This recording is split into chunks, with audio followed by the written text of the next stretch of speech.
دوستو انسان جانور یا پھر پرندے ہوں، اللہ تعالیٰ کی ہر تخلیق بہت زیادہ خوبصورت ہے۔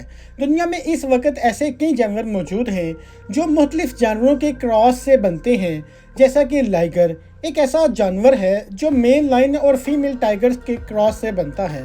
ان کو ہائبرڈ اینیملز کہا جاتا ہے۔ اس کی ایک اور مثال خچر ہے۔ خچر گھوڑے اور گدھے کے کراس سے بنا ایک جانور ہے، لیکن تاریخ میں کچھ ایسے عجیب و غریب واقعات بھی سامنے آئے ہیں جب انسان اور بندر کا مکسچر پروڈیوس کرنے کی کوشش کی گئی۔ دوستو کچھ عرصہ پہلے امریکہ میں ایک ایسا ہی تجربہ ہوا۔ یہ تجربہ کیا تھا، اس پر بات کرنے سے پہلے ان عجیب واقعات کی ہسٹری جانتے ہیں۔ 100 سال پہلے 1920 میں ایک مشہور رشین سائنٹسٹ ایلیا ایونوف ہوا کرتا تھا۔ دوستو اس نے انسان اور چمپینزی کو ملا کر ایک ہائبرڈ جانور بنانے کی کوشش کی، لیکن یہ ناکام رہا۔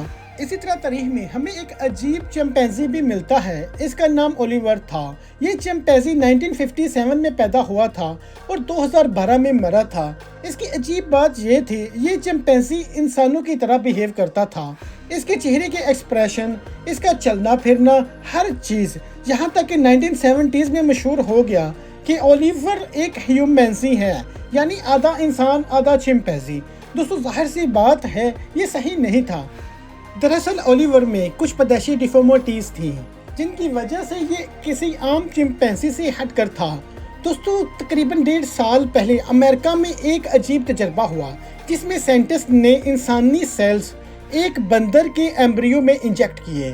اس کا کیا مطلب ہے میں آپ کو سادہ الفاظ میں ایکسپلین کرتا ہوں۔ دوستو کسی بھی جاندار چیز کا ڈی این اے اس کی زندگی کا کوڈ ہوتا ہے۔ ڈی این اے کے اندر وہ ساری کیمیکل انسٹرکشن موجود ہوتی ہیں جن کی مدد سے انسان اور جانور وغیرہ بڑے ہوتے ہیں، سروائیو کرتے ہیں اور بچے بھی پیدا کرتے ہیں۔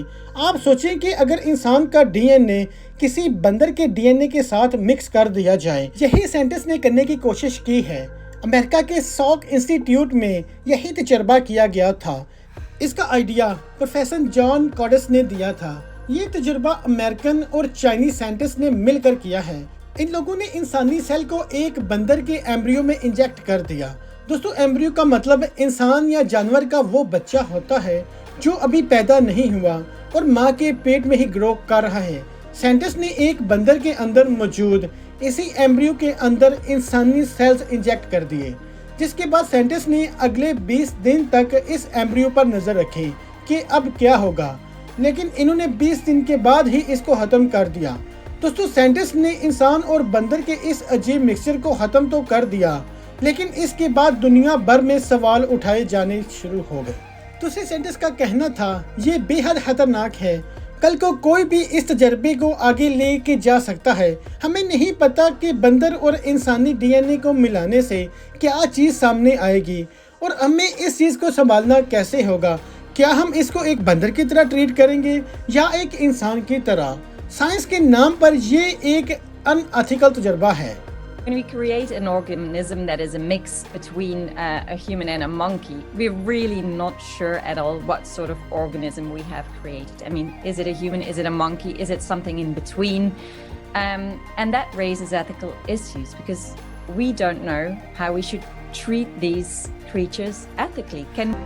دوستو دنیا میں پہلے بھی ایسے ایکسپیریمنٹس کیے جا چکے ہیں، جیسا کہ 2019 میں جاپان میں چوہوں کے ایمبریو کے اندر انسانی سیلز انجیکٹ کیے گئے تھے۔